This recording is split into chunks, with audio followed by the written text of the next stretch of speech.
There are moments when the public record shifts without noise. No announcement, no confrontation, just a small adjustment that feels procedural, almost clerical, until you notice how carefully everyone avoids naming it.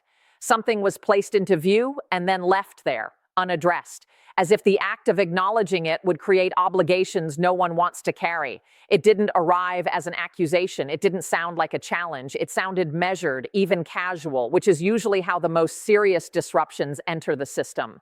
A statement made by someone who does not speak from the margins, someone whose words tend to land inside institutions rather than bounce off them, and that alone should slow you down.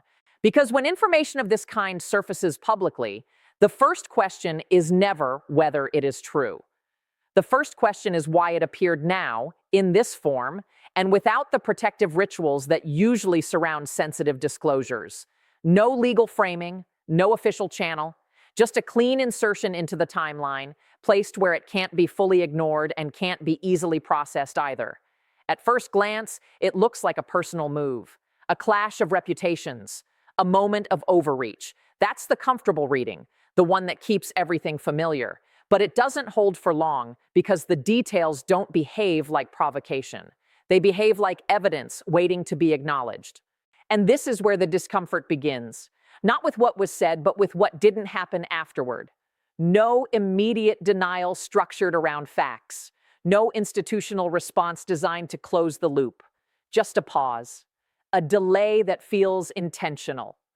The kind of silence that signals internal calculation rather than confusion. The names involved are not new to the public. That's part of the problem. They've been adjacent to each other before, mentioned in passing, dismissed as background noise, filed under social proximity rather than legal relevance. And yet, certain intersections were never formally examined. Certain overlaps never appeared in official narratives. Not because they were unknown, but because they were inconvenient. It looks like a trifle until you put it all together. Dates that align too neatly, movements that coincide without explanation, associations that persist beyond what coincidence comfortably allows. None of this proves anything on its own. That's not how systems work. Systems respond to patterns, not single points. And patterns require someone to decide they matter. What makes this moment different is not the content. It's the positioning. The information was not leaked anonymously. It wasn't filtered through intermediaries. It was placed by someone with access, leverage, and a documented history of operating inside regulated environments. That changes how it sits in the institutional mind. It creates a record that can be ignored politically but not erased procedurally. And this is where the main thing begins. Because once something is on the record, even informally, it starts to impose expectations. Not public expectations, internal ones, questions that circulate quietly among people whose job is to notice when a line has been crossed without being announced. Why wasn't this examined earlier? Who decided the scope? What criteria were used to determine relevance? At what point did discretion become exclusion? These are not rhetorical questions.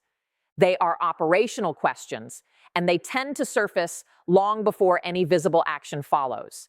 The timing matters, but not in the obvious way. It's tempting to read this as a reaction to current politics, current power alignments, current rivalries. That interpretation is too narrow. The more unsettling possibility is that this is about closing a loop that was left open years ago, when circumstances made closure inconvenient. There is a reason institutions prefer quiet endings. Loud ones force accountability. Quiet ones allow continuity. But quiet endings only work when no one reopens the file, when no one introduces new material that doesn't fit the archived conclusion. What's striking is not that the system hasn't moved yet. It's that it hasn't explained why it won't. Because explanation would require acknowledging jurisdiction, responsibility, and precedent. And precedent is what systems fear most when power is involved. At this stage, nothing has collapsed. No process has been formally triggered. No conclusion has been drawn. That's precisely why this moment matters. Because we are in the narrow window where something can still be absorbed, neutralized, or quietly rerouted, where outcomes are shaped not by law, but by hesitation. Watch the language, not the statements, but the pauses between them. Watch which questions are answered and which are allowed to linger. This is the phase where decisions are made without being announced, where silence does more work than denial. And if the silence holds, if the record remains unaddressed but intact, then the story doesn't end here. It simply moves into a space where discomfort becomes policy and uncertainty becomes procedure. That's usually the point where everyone involved wishes the moment had been louder, easier, or never introduced at all. The pause doesn't mean nothing is happening. It means something is being weighed, filtered, and routed through mechanisms that were designed precisely for moments like this. Not to resolve them, but to contain them. Systems don't react emotionally. They react structurally. And when a disruption appears without permission, the first instinct is to test whether it can be absorbed without leaving a mark. What matters now is not the allegation itself, but how institutions decide what category it belongs to. If it's treated as commentary, it can be ignored. If it's treated as evidence, it creates obligations. The entire struggle happens in that classification stage, far from public view, inside procedural language that sounds neutral but isn't. This is usually where jurisdiction becomes a shield. Questions are redirected. Authority is fragmented. Responsibility is diluted across offices, timelines, and technical thresholds. No one says no. They simply say, not here, not now, not us. That's how systems protect themselves without openly refusing to act. And yet the material doesn't disappear. Once introduced, it has a tendency to resurface in unexpected ways. Internal memos, risk assessments, quiet consultations that never produce visible outcomes but change how people behave. You can often tell something has landed when routines start to shift without explanation. There is also the question of credibility, though it's rarely discussed openly. Not credibility in the moral sense, but operational credibility. Access, reach, the ability to verify or contradict. When a claim comes from someone embedded in networks that intersect with regulation, security, and records, it triggers a different internal process. Not belief, but evaluation.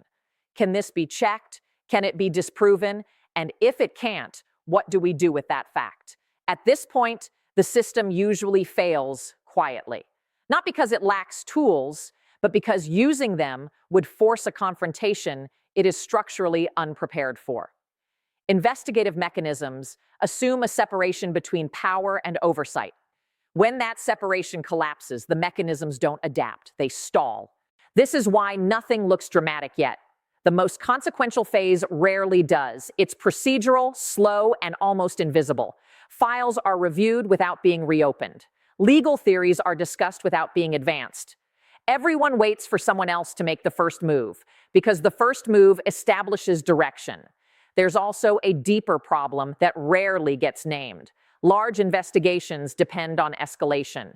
You start small, you follow links, you apply pressure where it's safest, and eventually you reach the center. But that logic breaks down when the center controls the perimeter, when escalation itself becomes a liability. So the system does what it knows how to do. It narrows scope. It isolates variables. It treats each element as independent, even when they clearly aren't.